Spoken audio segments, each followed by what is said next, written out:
नमस्कार विद्यार्थियों, मैं उमा गौतम, प्रवक्ता शिक्षा शास्त्र, जिला शिक्षा एवं प्रशिक्षण संस्थान हाथरस। आज की ऑनलाइन क्लास में आप सभी का बहुत बहुत स्वागत करती हूँ। हम बात कर रहे हैं डीएलएड 4th सेमेस्टर के अनिवार्य पेपर शैक्षिक प्रबंधन एवं प्रशासन की, जिसके अंतर्गत हमने अपनी पिछली क्लासेस में विद्यालय प्रबंधन पर विस्तार पूर्वक चर्चा की है और यह समझा है कि विद्यालय प्रबंधन जो है विद्यालय में उपलब्ध समस्त मानवीय और भौतिक संसाधनों का प्रबंधन होता है। उनका किस प्रकार से समन्वय उनके बीच स्थापित किया जाए, किस प्रकार से उनका अधिकतम उपयोग किया जाए जिससे कि विद्यालय के लक्ष्यों की प्राप्ति की जा सके। तो उसी क्रम में आगे बढ़ते हुए आज हम बात करेंगे भौतिक संसाधनों के प्रबंधन की। किस प्रकार से भौतिक संसाधनों का प्रबंधन किया जाए जिससे कि विद्यालय अपनी प्रगति के पथ पर अग्रसर हो सके और अपने उद्देश्यों को प्राप्त कर सके। तो हम जानते हैं कि विद्यालय को विद्या का मंदिर कहा जाता है और विद्या का मंदिर या कोई भी मंदिर जितना ही सुंदर और आकर्षक होगा, वहाँ आने वालों का मन वहाँ उतना ही लगता है और उतना ही उनको अच्छा लगता है। इसी प्रकार विद्यालय भी बाह्य रूप से जितना सुंदर और आकर्षक होगा, वहाँ अध्ययन करने वाले विद्यार्थियों का मन दिन प्रतिदिन विद्यालय आने के लिए और विद्यालय में रुकने के लिए लालायित रहेगा। तो यह अत्यंत आवश्यक हो जाता है कि विद्यालय के भौतिक संसाधनों का प्रबंधन बहुत ही प्रभावशाली ढंग से और उचित रूप से किया जाए। तो हम बात करते हैं कि विद्यालय के भौतिक संसाधनों में प्रमुख रूप से कौन कौन से अंग आते हैं। तो इनमें सबसे पहला है विद्यालय भवन, दूसरा है विद्यालय छात्रावास भवन, तीसरा है विद्यालय प्रयोगशाला भवन, चौथा विद्यालय पुस्तकालय भवन, पांचवा है खेल सामग्री तथा खेल का मैदान, छठा है विद्यालय का फर्नीचर, सातवां शैक्षिक उपकरण, आठवां विद्यालय की स्वच्छता, नवा शौचालय, दसवां पेयजल व्यवस्था। यानी कि ये प्रमुख भौतिक संसाधन हैं जिनका प्रबंधन बहुत ही उचित ढंग से किया जाना चाहिए किसी विद्यालय को सुचारू रूप से चलाने के लिए और उसके उद्देश्यों की प्राप्ति के लिए। तो सबसे पहले हम बात करते हैं विद्यालय भवन की। विद्यालय भवन जो है और उसके कक्षा कक्ष, क्योंकि कक्षा कक्ष में ही जो बच्चे हैं या शिक्षण अधिगम की प्रक्रिया पूर्ण होती है और बच्चे सीखते हैं। तो विद्यालय का संपूर्ण भवन और कक्षा कक्ष बहुत ही सुंदर और आकर्षक होने चाहिए ताकि वो बच्चों को अपनी ओर आकर्षित कर सके। तो विद्यालय को निर्माण से पूर्व कुछ महत्वपूर्ण तथ्य होते हैं, कुछ महत्वपूर्ण जानकारी होती है जिनका विशेष तौर पर ध्यान रखा जाना चाहिए। तो सबसे पहला है कि विद्यालय के स्थान का चयन किस प्रकार से किया जाए। तो विद्यालय के स्थान का चयन इस प्रकार से किया जाए कि सबसे पहला विद्यालय का जहाँ पे निर्माण किया जाए तो वहाँ पर पर्याप्त स्थान मिल सके। ये कोशिश की जाए कि जहाँ विद्यालय का निर्माण किया जा रहा है वहाँ स्थान पर्याप्त हो विद्यालय भवन के निर्माण के लिए। दूसरा, जो जहाँ पे विद्यालय भवन का स्थान निश्चित किया जाए वह स्थान स्वास्थ्यवर्धक वातावरण में स्थित हो। किसी फैक्ट्री के पास, किसी तालाब पोखर के पास, किसी गंदे नाले के पास स्कूल की बिल्डिंग नहीं बनानी चाहिए। ऐसे ही जो विद्यालय है वह नगर अथवा गांव की घनी आबादी से दूर होना चाहिए। लेकिन यहाँ पर विशेष तौर पे ये ध्यान रखना चाहिए कि विद्यालय इतनी भी दूर ना बना दिया जाए कि वह बच्चों की पहुंच से दूर हो जाए। इस प्रकार से विद्यालय की स्थिति होनी चाहिए कि बच्चे सुविधापूर्वक अपने घरों से विद्यालय आ जा सके। आगे इसी क्रम में हम बात करते हैं कि विद्यालय जो है, विद्यालय के स्थान का चयन इस प्रकार से किया जाना चाहिए कि वहाँ पर बिजली, पानी आदि की व्यवस्था सुचारू रूप से चलती रहे। और विद्यालय भवन जो है वो उसका निर्माण जब किया जाए तो ये कोशिश की जाए कि पश्चिम से पूर्व की दिशा में बनाया जाए। इससे क्या होता है कि विद्यालय में गर्मियों के दिनों में ना तो सूर्य का प्रकाश सीधे प्रवेश करेगा जिससे गर्मी नहीं होगी ज़्यादा, और जाड़ों में बहुत ज़्यादा ठंड नहीं होगी। ये इसीलिए विद्यालय भवन का निर्माण पश्चिम से पूर्व दिशा में किया जाना आवश्यक होता है या उचित रहता है। इसी क्रम में ये ध्यान रखना भी आवश्यक है कि विद्यालय भवन का जब स्थान निर्धारित किया जाए, चयनित किया जाए, तो वहाँ की मिट्टी को भी थोड़ा ध्यान में रखा जाना चाहिए। कहीं किसी ऐसे मिट्टी में विद्यालय भवन का निर्माण नहीं किया जा सकता जहाँ की मिट्टी बहुत चिकनी हो, क्योंकि वहाँ पर बरसात के दिनों में बच्चों के आवागमन में असुविधा होगी, उनके गिरने का डर रहेगा। अगर कहीं ऐसे किसी ऐसा स्थान का चयन किया गया है जहाँ पर मिट्टी जो है बहुत चिकनी है, तो वहाँ पर कोशिश की जाए कि भराव आदि डलवा के वहाँ की मिट्टी को सही करवा लिया जाए, जिससे कि बच्चों के लिए सुविधा रहे। अब हम बात करते हैं, जब विद्यालय भवन का निर्माण किया जाए तो सबसे पहले निर्माण में किसी भी बिल्डिंग के लिए नींव बहुत ही इम्पोर्टेंट होती है। तो विद्यालय भवन का निर्माण करते समय नींव को पर्याप्त रूप से गहरा खुदवाया जाए और उसका जो ऊंचाई उसकी पर्याप्त ली जाए। मतलब विद्यालय भवन का आधार तैयार करने के लिए नींव पर्याप्त ऊंचाई तक बनाई जाए और इसके साथ ही नींव में नीचे कंक्रीट एवं नमी रोधक जो सीमेंट है उससे बनवाया जाए, जिससे कि दीवारों में नमी ना लगे। अब हम बात करते हैं दीवारों की। तो विद्यालय की दीवारें मोटी एवं मजबूत होनी चाहिए और उचित ढंग से उन पे पेंट किया जाना चाहिए, आकर्षक कलाकृतियां बनाई जानी चाहिए, जिससे बच्चे उनकी ओर आकर्षित होते रहें। और दीवारें मोटी इसलिए बनाई जानी चाहिए जिससे गर्मी और ठंड का ज़्यादा असर कक्ष में ना हो। इसके बाद हम बात करते हैं विद्यालय के फर्श की। तो विद्यालय का फर्श भी चिकना और मजबूत होना चाहिए, लेकिन ये विशेष तौर पे ध्यान रखना चाहिए कि विद्यालय का फर्श इतना चिकना भी ना हो कि बच्चों के गिरने का डर बना रहे। अब हम बात करते हैं विद्यालय भवन की छत की। तो विद्यालय भवन की छत जो है पर्याप्त ऊंचाई पे यानी कि उपयुक्त ऊंचाई पे उसका पटाव होना चाहिए, क्योंकि अगर हम नीचाई पे छत पाट देते हैं तो विद्यालय भवन में कक्षों में ठंड और गर्मी का असर बहुत ज़्यादा रहता है। अब हम बात करते हैं विद्यालय भवन में कक्ष की। तो कक्ष जो है वो छात्रों की संख्या के अनुसार हों और बहुत ही मनोहारी ढंग से उनकी साज सज्जा की जाए। अब हम बात करते हैं विद्यालय भवन के निर्माण में विद्यालय के नक्शे की। तो विद्यालय का जो स्वरूप या नक्शा जो होता है वो दो प्रकार से बनाया जा सकता है। एक तो खुली योजना के अनुसार। खुली योजना में विद्यालय भवन का निर्माण अंग्रेजी के अनेक अक्षरों के आकार में किया जाता है, जिनमें IEHUTLY इत्यादि हैं। इनमें से ई आकार जो है वो सबसे अधिक व्यवहारिक माना जाता है। दूसरा है बंद योजना के अनुसार अगर विद्यालय भवन का निर्माण किया जाता है तो इसमें ठोस आयत अथवा शून्य आयत। इसके बारे में हम अगर आप लोग कहेंगे तो विस्तार पूर्वक चर्चा अगली वीडियो में करेंगे, वरना आपके लिए इस समय पे इतना पर्याप्त है।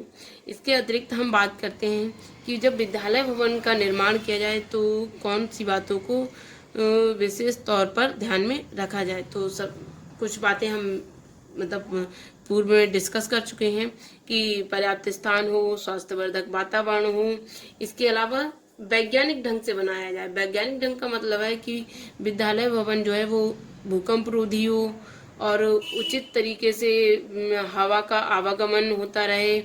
इन सब चीज़ों का, खिड़की दरवाजों का विशेष तौर से ध्यान रखा जाए। तो वैज्ञानिक ढंग से उसकी बनावट की जाए। सामर्थ्य तथा उपयोगिता की जो भी जितनी सामर्थ्य है उसी के हिसाब से बिल्डिंग बनाई जाएगी और उसकी उपयोगिता हो। ये भी ना हो कि विद्यालय में बहुत ज़्यादा कमरे बना दिए जिनकी कोई उपयोगिता भी नहीं है। तो सामर्थ्य और उपयोगिता का विशेष ध्यान रखा जाए।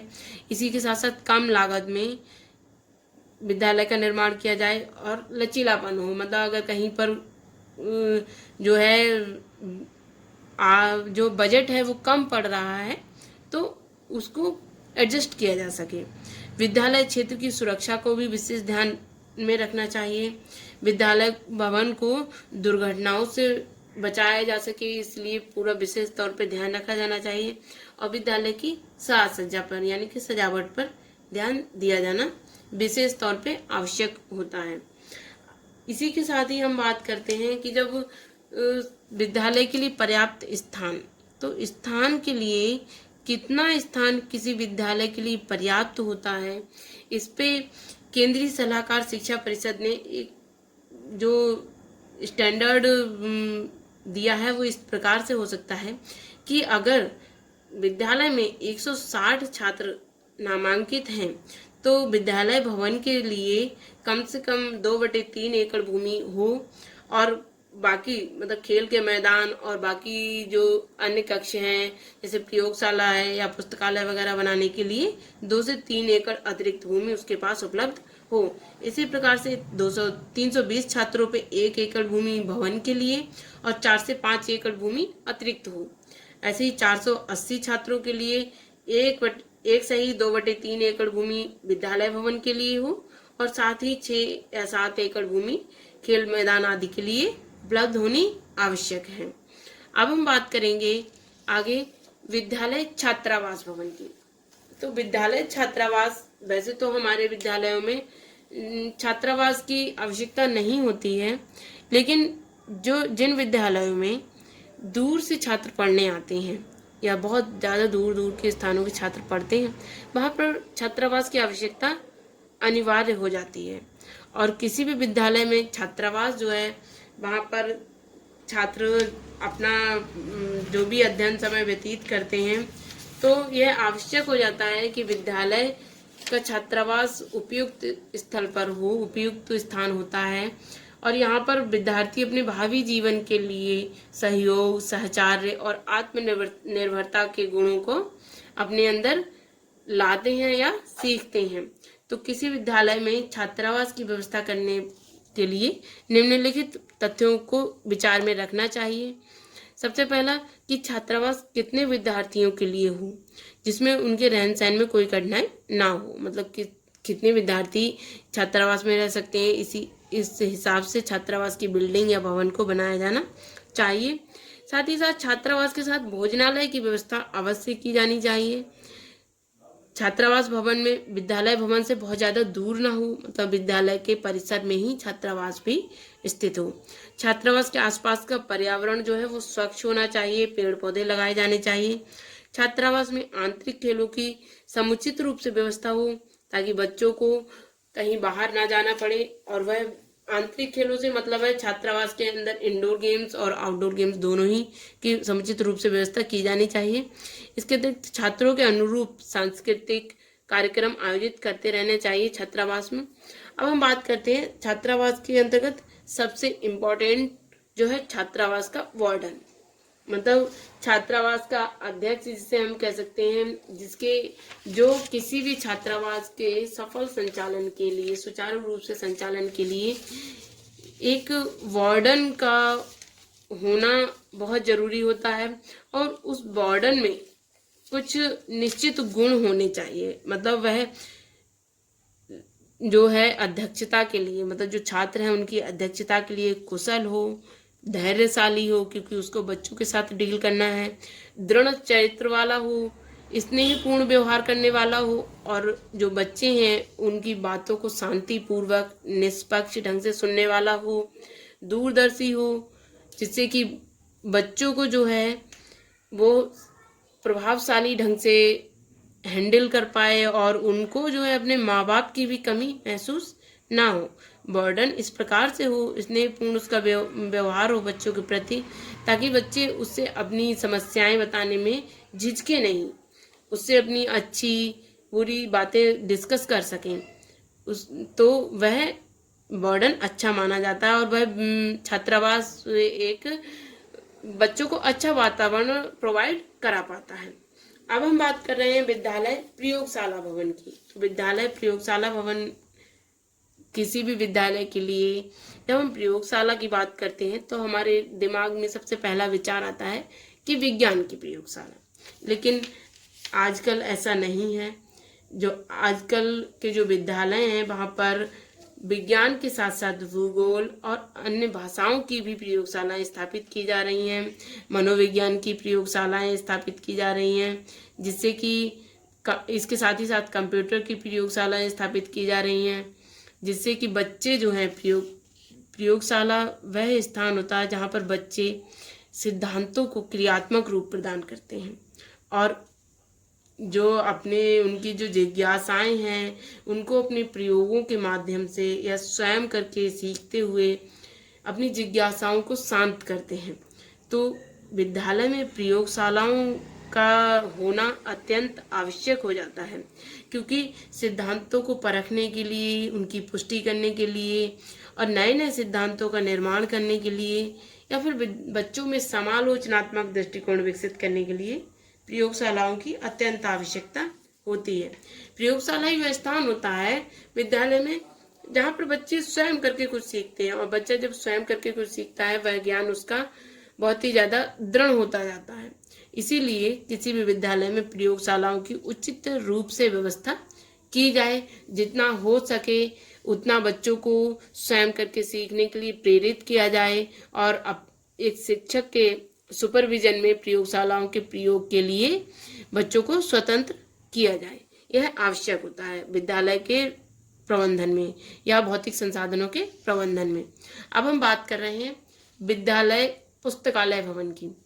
तो विद्यालय का पुस्तकालय जो है विद्यालय का हृदय होता है, जहाँ पर शिक्षकों और छात्रों के ज्ञान की अंतःक्रिया होती है। जिस प्रकार से हृदय में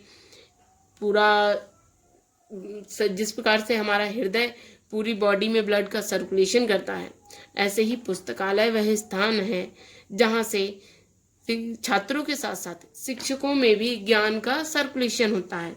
और बौद्धिक पुस्तकालय को हम बौद्धिक प्रयोगशाला कह सकते हैं, जहाँ पर विभिन्न विद्वानों के ज्ञान का पठन और मनन द्वारा परीक्षण किया जाता है। मतलब पुस्तकालय में बच्चे बैठ के अपने भावी जीवन के लिए जो है वो ज्ञान प्राप्त करते हैं। पुस्तकालय वह स्थान है जहाँ पर बच्चे अपने भावी जीवन के लिए तैयारी करते हैं और एक महत्वपूर्ण स्थान है शैक्षिक जीवन में पुस्तकालय का। पुस्तकालय के निम्नलिखित कार्य होते हैं कि पुस्तकें शिक्षकों के अनुदेशन कार्य में सहायता देती हैं। सबसे पहले तो पुस्तकालय का रोल है कि वह शिक्षक के लिए सहायक होती हैं। ये विभिन्न विषयों पर पुस्तकें तथा संदर्भ पुस्तकें ज्ञान में वृद्धि करती हैं। उसके बाद पुस्तकालय वह स्थान है जो विद्यार्थियों के लिए स्वाध्याय को प्रेरित करता है। विद्यार्थियों में स्वाध्याय की जो आदत है उसको विकसित करता है। पुस्तकालय पाठ्यक्रम के संपादन का कार्य करती है। बालकों में शब्दकोश, संदर्भ ग्रंथ आदि के उचित प्रयोग की कुशलता को विकसित करती हैं। इसके साथ ही साथ पुस्तकालयों में जो है शिक्षक और विद्यार्थी निरंतर ज्ञान अर्जन करते रहते हैं। पुस्तकालय में अधिगम कैसे किया जाए, इसका प्रारंभ जो है वो पुस्तकों से ही सीखते रहते हैं बच्चे, और शिक्षक भी ये सीखते रहते हैं पुस्तकों से कि वह अपनी शिक्षण विधियों में किस प्रकार से सुधार लाएं और अपने शिक्षण को प्रभावशाली बना सकें। लेकिन हम जानते हैं कि जब हम ये मान रहे हैं कि विद्यालयों में पुस्तकालयों का बहुत बड़ा रोल होता है, बहुत महत्वपूर्ण है विद्यालयों में पुस्तकालयों का होना, और लेकिन यह हमारे देश में जो इस समय पे विद्यालय में पुस्तकालयों की स्थिति है वह केवल सैद्धांतिक है। व्यवहारिक रूप में विद्यालयों में पुस्तकालयों का संचालन नहीं हो पा रहा है, या फिर हम कह सकते हैं कि इस समय पर हमारे देश में विद्यालय में जो पुस्तकालय हैं उनकी स्थिति संतोषजनक नहीं है। उसके बहुत से कारण हैं। कहीं कहीं पे विद्यालयों के लिए अलग से भवन का निर्माण नहीं हो पाता है, प्रॉपर रूप से फर्नीचर का अरेंजमेंट नहीं हो पाता है, वित्त नहीं मिल पाता है।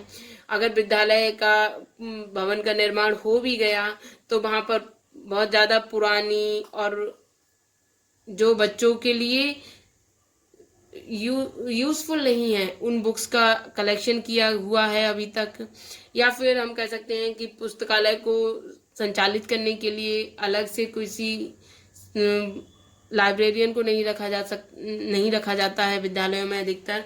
तो ये बहुत सारी कठिनाइयाँ आती हैं पुस्तकालय के संचालन में प्रॉपर रूप से। इसके लिए कुछ सुधार के कुछ उपाय भी किए जा सकते हैं। तो यहाँ पर मैं कुछ उपाय हैं जो डिस्कस कर रही हूँ। सबसे पहला है कि पुस्तकालय के लिए एक अलग से भवन का निर्माण, मतलब विद्यालय परिसर के अंदर पुस्तकालय भवन अलग से बनाया जाए और उसको आकर्षक रूप दिया जाए, जिससे कि बच्चे वहाँ आने के लिए लालायित रहें, तत्पर रहें। उसके बाद पुस्तकालय में फर्नीचर की उचित रूप से व्यवस्था की जाए ताकि बच्चे वहां बैठ के स्वाध्याय कर सकें। पुस्तकों का रख रखाव के लिए भली पर्याप्त मात्रा में अलमारियां उपलब्ध हों।